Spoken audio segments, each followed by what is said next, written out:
Welcome to the Cut for Time podcast here at the Canton United Methodist Church. I'm joined by Eric Stearns. I'm Pastor Clay, and the question tonight is, what's love got to do with it? That's what we're talking about tonight. This conversation is based on Sunday's sermon, which was about how we are called to love and how we are called to live love. And so what does love look like? How do we live it? And where is it missing in our world? So let's get into it. So why did Paul write this letter? And you covered this a little bit on Sunday, but I thought it'd be good to recap this. Yeah, definitely. Why did Paul write this letter to the Corinthians? Yeah. So one of the things we need to deal with is the fact that 1 Corinthians is a misnomer. That Paul would have written several letters to this church and received letters back from the church. Part of the reason why Paul wrote this, and this is in 1 Corinthians 7, Paul is writing to respond to a letter that they had sent him. Because in 1 Corinthians 7, there's a major shift that happens in the letter, and Paul says, he literally says, now about the concerns you wrote about, and deals with them in this manner, and then he starts to deal with some things that, like we talked about on Sunday, getting into how they're practicing things at the church and really exposing the problems that they have, and trying to then remind and kind of reprimand and also just kind of return them to the right track. And so that's a big thing. Like, Paul had this ongoing relationship. Because, we talked about on Sunday, Paul was there for 18 months. And Paul wasn't just, hanging out. He was working alongside of them. He was engaging in the same community that they were engaging with. And then he was also doing the business of planting a church, of, spending some time in the synagogues for a long time, arguing with Jews and arguing with other people about, who Jesus is. And then to the point where they needed more space is when they became kind of a house church in Corinth. And so Paul had this ongoing relationship with the church where they would write letters back and forth. And so we don't know exactly how many letters to Corinth there were. This is the first one that we have, so we call it 1 Corinthians, even though it is very much not the first letter that was written. By this time in his ministry, he had a network of people working with him and working alongside of him. And so what we learned from the book of Acts, the reason why we read that part of Acts, is that Paul goes to Corinth by himself while Timothy and Silas are doing other things. And then Timothy and Silas eventually come to Corinth. And the likelihood is that they would have come with letters for Paul wherever they had been from. Because there was no Pony Express, there was no USPS in those days. Those letters had to be delivered by someone to get to Paul, and then vice versa. Paul would have to take them, have someone take them back to, and it was usually the same person. Like in the book of Philippians, specifically, we know that Epaphroditus delivered that letter to Paul, and that Paul sent the letter back to the Philippians with Epaphroditus. Because that's the second half of Philippians 2, where Paul talks about how, just noble and virtuous Epaphroditus has been to him, and then Timothy. So those two travel back to Philippi with the letter to deliver it. And so this had been well established by that time, that he had this network of people that were delivering and sending and bringing back letters. Content-wise, the reason why Paul wrote this letter is kind of what I said on Sunday, is that he has heard these series of concerns that need to be addressed, and they all come down to love. They all come down to their love of Christ. Like, they're not grasping the core concept that they've been baptized by people. Yeah, that's great, and that can be an important person in your life that does that baptism, like I talked about my sons, but we're baptized in Jesus' name. Right. We're not baptized in the name of Paul. We're not baptized in the name of Apollos. We're not baptized in the name of Peter. Peter didn't die on the cross. Like, these are things that Paul says to the church. Like, no, you are supposed to follow and serve and love Jesus first and foremost. That's the main thing, and not use that as a cause for division. And that's what the church was doing. Really? Yeah, and that's crazy. And they were using that to divide themselves. They were using communion to divide themselves. There's a reason why Paul had to give to them 1 Corinthians 12, the image of the body of Christ. They were using their spiritual gifts to divide among one another, because they would realize, oh, Eric has these gifts and I have these gifts, and Eric rocks and I suck, or vice versa. They were using that to divide from one another, and Paul says, no, we need everybody. We all grow up into the headship of Jesus Christ, but we are the body. We are his hands and feet. We're the ones that are called to do these things. And then that's why they also need 1 Corinthians 13, because after, as kind of the transitional verse is at the end of chapter 12, I will show you the more excellent way. And then he talks about love. And he ends that by saying, these three things abide: faith, hope, and love. And the greatest of those is love. Like, that's why, I mean, content-wise, that's why they need this letter. Because they are just so far off of where Paul left them. And they are allowing, like I said on Sunday, they are allowing what is happening in the city around them to infect what is happening in the church. And the church is not that. You know, this is who we are. We're the ones that are called to have faith. We're the ones that are called to have hope and be hope. And we're the ones that are called to love.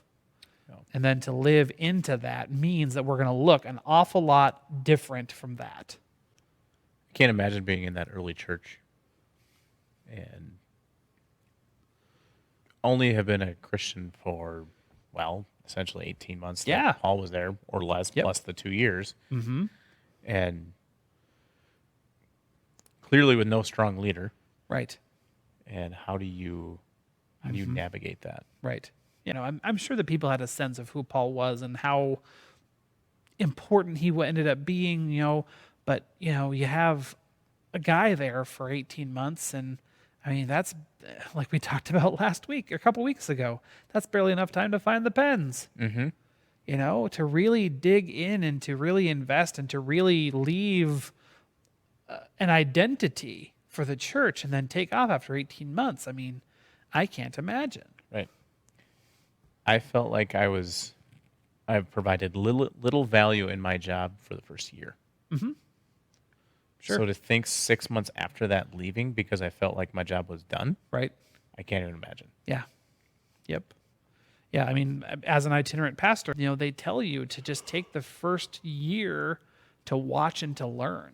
You know, if there are things that the church identifies as needing to be fixed more quickly, you take advantage of those things. But Everywhere we turn in the Bible,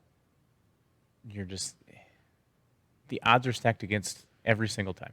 You know, none of this should have worked. yeah, I mean, if you think about it in the ways that we can understand and we can fathom based on the experiences that we have now, the odds aren't good. right. Right. You know? Yeah. But somehow it worked. Yep. I mean, even the Jesus Project, I mean, a world leader would come and take the stage for 3 years and change the world entirely. Right? 2,000 years later. That shouldn't have worked. No. In our world, in our day and age, if someone showed up on the world stage for 3 years and then died, we wouldn't remember who they were. No. You know? People that did change the world, we still barely remember who they are. You just don't have the... I mean, Essentially, it's like a president. I mean, they're there for 4 years. Right. But after they're gone, you kind of move on and forget about them. In a lot of ways. Yeah. But, I mean, Paul shouldn't have worked. Shouldn't have worked at all. No. I mean, that was the absolute wisdom of God to send him to people where his background would not have mattered at all. And they wouldn't have known if Paul wouldn't have talked about it all the time. Right. But then maybe his message wouldn't have had the staying power that it did. No way it would have the staying power that it did. It wouldn't have I don't think, for me at least, it wouldn't have the impact Yeah. that it does. The guy persecuted Christians left and right, Yeah. and then has this transformation and turns into what he turned into. Yeah. Yep. It's insane. Yeah. To go from killing Christians to being killed as a Christian. Like Right. that's the journey that we're on. Yeah.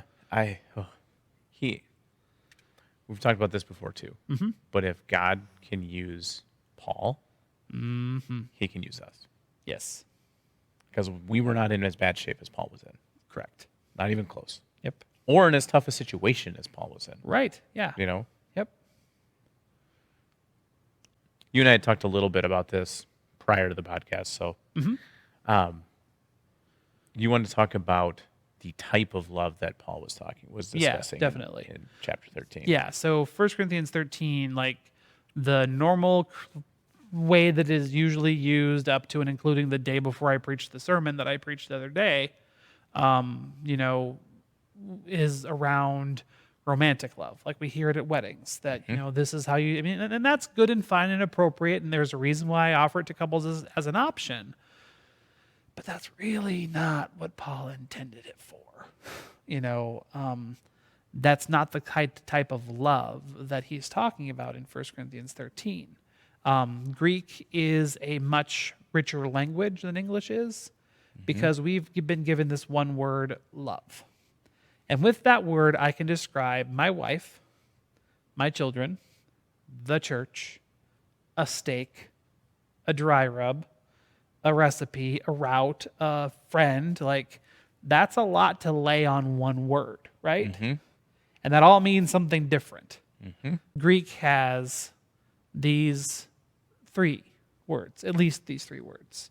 One is eros, which is more of romantic love. Kind of sounds like the word erotic, which is a word that sounds dirtier than it is. But then there's philos, which is more of like the brotherhood, the kinship. Like Philadelphia is the city of brotherly love because philos and Delphia is city, ish. But like that's more, the Christian love that you and I share among one another is that philos, brotherly friendship type of a thing. And then there's the word that Paul uses, which is agape, which is more service oriented, which is more, it's set apart by, it's kind of, there's a moral dimension to it. There's like it's part of our character of how we love. And it is definitely that idea of love in action that spurs us on. And it also has this dimension of revealing who God is, because when John says in his letter later, God is love, this is what he's talking about. God is agape. So God is love. And God is the things that Paul says. God is patient. God is kind. God is not boastful. God does not, count the wrongs of others. Those other things that Paul goes on to describe in 1 Corinthians 13, that is who God is. This is a part of it where God is made known. And then talking about how the fact that we are called by God to love in this same way, we can start to replace that word love with our own names. Because in living love, the way that Paul describes to the Corinthians, we reveal who God is. God is patient, and so shall we be. God is kind, and so shall we be. God is, God bears all things, and so shall we. Like, this is a part of our call, and just the way to live such a radically different life is inspired by this type of agape service, active action love. That's what Paul's getting at. And like, does that resonate with married couples or couples that are getting married? Absolutely, yes, it does. There's a reason why I will preach it at weddings, but that's not what it's for. It's for all of us. It's for the entire community of the believers to know that this is how we live. This is God's call on our lives. This is how it is supposed to look. This is how living faith is supposed to be. This is who we are all called, no matter where we are. This is where we are called and how we are called to love and live in the world around us. That's what Paul's driving at in 1 Corinthians 13. That's why. He goes on to say at the end of it, like, there will be a time where our faith will come to an end, because it will be fulfilled in seeing Jesus and knowing. Like, we won't have to have faith anymore, because we'll just know. Mm-hmm. There is a reason why our hope will end, because, again, that same idea, we're hoping for things to happen, and then those things will happen, and then what comes of hope? That's why love is the most excellent way. That's why Paul calls it that. And that's why he says that these three abide: faith, hope, and love. And the greatest of these is love, because that will never change. When we are face to face with Jesus, we will love. I mean, it will increase, not end. Like, being face, I envision this, maybe just me, and when I'm face to face with Jesus, I think that the love that I have for him will explode rather than cease. But I love the end of that, passage, because I was explaining this to Ab. We read it tonight for our home huddle. Yeah. Yep. And I was kind of, Abigail actually pointed out that, because she was reading along with me, and she was like, "Well, what does it mean here? For now we see in a mirror dimly, but then we will see face to face." Yep. And she's like, "Dad, what does that mean?" Which, for my daughter to ask me that question, That's awesome. yes. Oh, man. It was like, someday we are going to see God. Right now we can only kind of sort of picture what God is like, what Jesus is like. Yep. But someday we are going to stand face to face. And how amazing that will be. Yeah. This person that loved us through everything we did. Yeah. Yeah. That was pretty magical time for a dad. But that's awesome. I really love that she's able to have those conversations with you. Yep. It's important to have those conversations when Avenel is the age that she is, to grasp this, because where else is she going to get that? Because I talked about on Sunday, like, we have a love problem in our world. There's not a lot that's changed. We still divide over silly things. We still break ourselves into factions. And some of our divisions and some of our differences matter quite a deal, but sometimes it feels like we're divided over who baptized whom. We have the opportunity as Christian people to live love in such a way that we are countercultural in a way that's helpful. Yeah. So how do you, because really we're divided on this topic too, on even just the relevancy of being a Christian. Yeah. So how do you, in a world that continues to more and more not listen to the other opinion, whatever opinion you have in your head, no one else's opinion really matters, Right. kind of Yeah, thing, definitely. or no other side of the story really matters. In that type of a world, how do you get the other side to listen?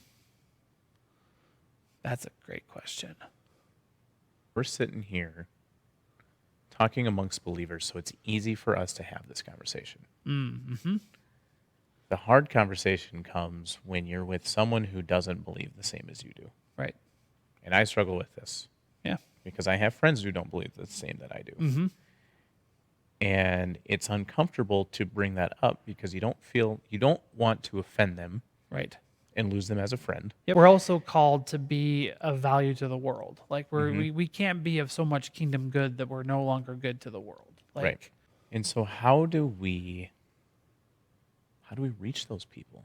I did spend the last couple days last week down at Church of the Resurrection, and the biggest thing that I took away from that is that how we reach other people is by building relationships, like by taking an honest and genuine care, and not just building relationships to like, oh, I'm going to befriend them so I can invite them to church in 6 months.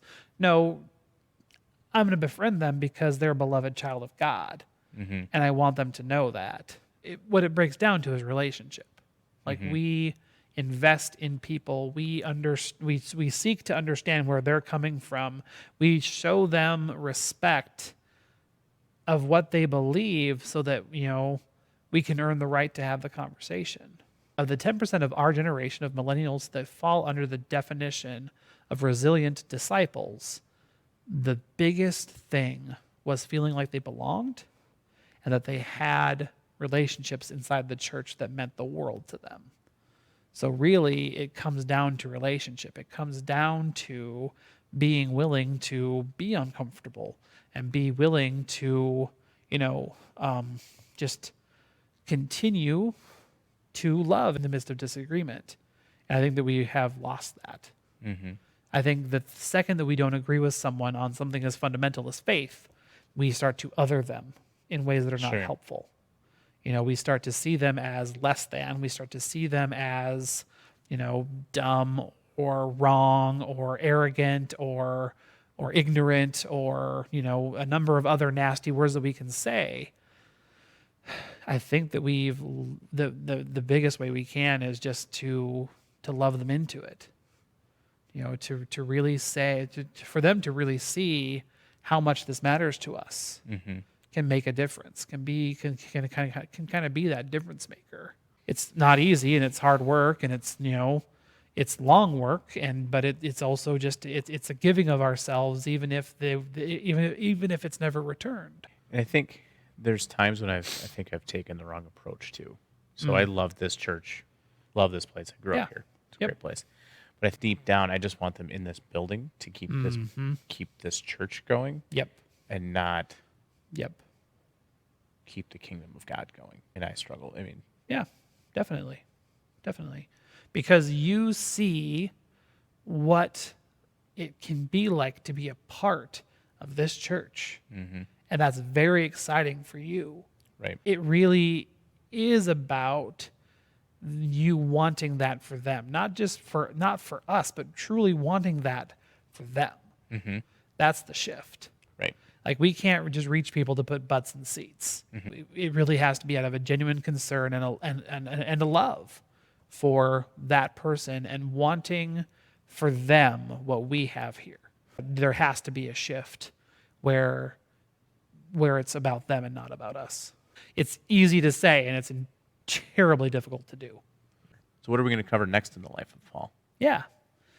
So we're actually going to be bringing this series to an end next week. We've kind of dug into his second missionary journey, and then we're going to talk about the end result of Paul's life. We're going to be coming out of 2 Timothy, which is the last document that Paul writes. And there's some interesting tradition around when that happens, because what happens in the life of Paul is that he gets arrested in Jerusalem because he took a Gentile into the Hebrew court, which is a capital offense in the Jewish world. And since he's a Roman citizen, he can say, "Hey, trial," and appeals all the way to the emperor, goes all the way to Rome. Really? Spends time in the Roman prison. That's where the prison letters of Ephesians, Philippians, Colossians are all written. And then there's a tradition that says that Paul got out of the prison and was able to take the gospel to Spain, which was his main goal in life.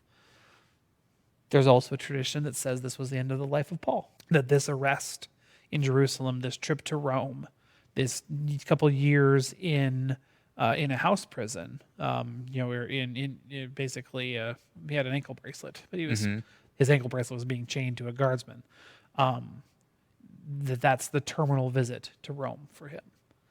There's latitude in Scripture for both of those things, because the book of Acts ends very vaguely, and that's because Luke and Paul were dear friends, and Luke didn't want to write about the death of his dear friend. And so I'm of a certain mind that kind of believes, I want to believe that Paul got out and got to have this very kind of more romantic ending, but I just don't think that that's consistent with Paul's journey. I think that what he did in Jerusalem was so heinous that it led to his death. And then this is when he writes 2 Timothy, and he talks about being poured out as a drink offering and finishing the race, and really doing that with integrity and really committing himself to being called to faithfulness over the long haul. And so part of our call, and what I'm going to leave us with in this series, is the fact that we are called to put our faith in Jesus and to let that reign over the whole rest of our lives. And to really be in that vein of faithfulness the rest of our lives. Like, that is what we're supposed to do and how we're supposed to live and how we've been called by God to live, is by faith. And so coupling that idea with confirmation, where these 5 freshmen that I've been working with for the past 15 months and Pastor Steve before me even longer, are ready to take that step of their faith into being confirmed, into joining the church, and into a life of faithfulness. So That sounds great. that's where we're going. Awesome. Yeah. Well, thanks for joining us this week on the Cut for Time podcast. Join us again next week on Sunday for Confirmation Sunday, Woot woot. either in person or online, or then back here again next week. Thanks for listening to our Cut for Time conversation. Join us for worship in person or on Facebook Live Sundays at 10 o'clock Central Time. And now go in peace and serve the Lord.